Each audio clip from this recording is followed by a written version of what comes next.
Olá pessoal, vamos falar um pouquinho sobre ecologia. A palavra ecologia deriva do grego, a derivação prefixal. Nós vamos ter o prefixo eco, que vem do oiko, que quer dizer casa. Logia vem de logos, que quer dizer estudo. Logo, ecologia é o ramo da biologia que estuda as relações dos seres vivos entre si e com o meio que o cerca. Num conceito mais simples, traduzindo ao pé da letra, é o estudo da sua própria casa. Para entender ecologia, precisamos entender também alguns termos usados nesse ramo do conhecimento. Agora, vocês vão acompanhar comigo os termos mais importantes, os termos mais usados quando se trata de ecologia. Para começar, vamos falar um pouquinho sobre ecossistema. Alguém lembra aqui o conceito de ecossistema? Vejamos. Ecossistema é o conjunto, é a estrutura ecológica formada pelos fatores bióticos, ou seja, seres vivos, mais os fatores abióticos, não vivos, como temperatura, luminosidade, pressão, salinidade, que, interligados entre si, provocam a ciclagem de matéria e de energia. Podemos citar como ecossistema, por exemplo, uma lagoa. Um outro termo usado em ecologia é cadeia e teia alimentar. Vamos dar uma olhada. A cadeia alimentar nada mais é do que uma estrutura formada pelos produtores, consumidores e decompositores. A cadeia alimentar apresenta fluxo unidirecional, ou seja, a energia ela parte do produtor em direção aos consumidores e depois para os decompositores. Ou seja, nós temos ali numa cadeia alimentar três componentes básicos: produtor, consumidor e decompositor. Lembrem que os decompositores fazem um papel importantíssimo no ecossistema. Eles reciclam matéria orgânica. Eles disponibilizam aquele material que era matéria-prima dos seres vivos para a construção de novos seres vivos. Numa cadeia alimentar, podemos classificar os consumidores em 4 níveis: primário, secundário, terciário e quaternário. O que é um consumidor primário? É aquele que se alimenta de produtor, ou seja, que se alimenta de indivíduos que são capazes de produzir seu próprio alimento. Por exemplo, as plantas. Os herbívoros são classificados como produtores primários. Exemplo, o boi. O boi é um animal classificado como consumidor primário, porque se alimenta de capim. Capim é uma planta e planta faz seu próprio alimento. Entretanto, quando o leão preda um animal herbívoro, não é? O leão ele está se comportando como um consumidor secundário. Quem se alimenta de primário é consumidor secundário.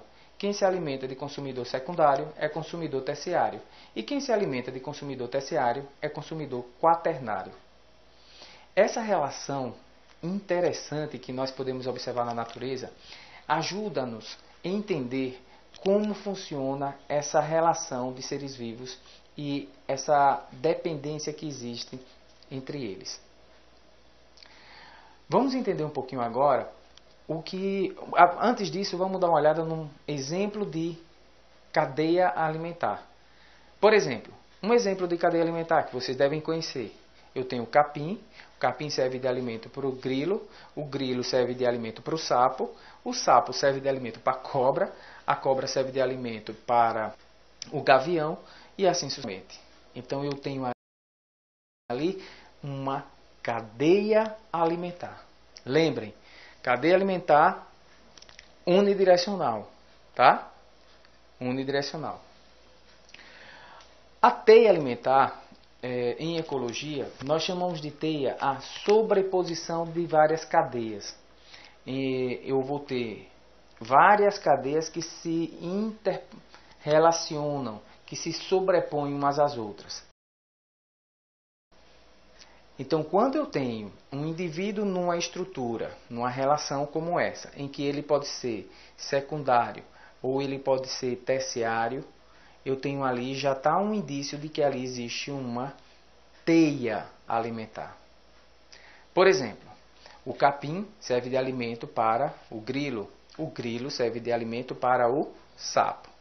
Mas o grilo também serve de alimento para a aranha, né? O grilo também vai servir de alimento para os répteis. Então, agora eu tenho o grilo servindo de alimento para vários indivíduos. Então, eu tenho ali não uma cadeia, que é unidirecional, mas eu tenho agora uma teia, que é multidirecional. É uma sobreposição de cadeias. Ok? Lembrem, bioma. Bioma é a estrutura ecológica formada pelos fatores bióticos e abióticos, fauna e flora, que varia de acordo com a altitude e a latitude.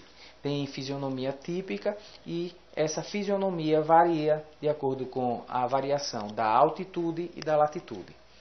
Por exemplo, nós temos os pampas, né, numa planície, mas eu tenho a tundra na região polar. E posso ter na região equatorial um bioma chamado floresta tropical. Então, à medida que eu vario altitude e latitude, eu também vario clima, fauna e flora. A essa estrutura típica eu chamo de bioma.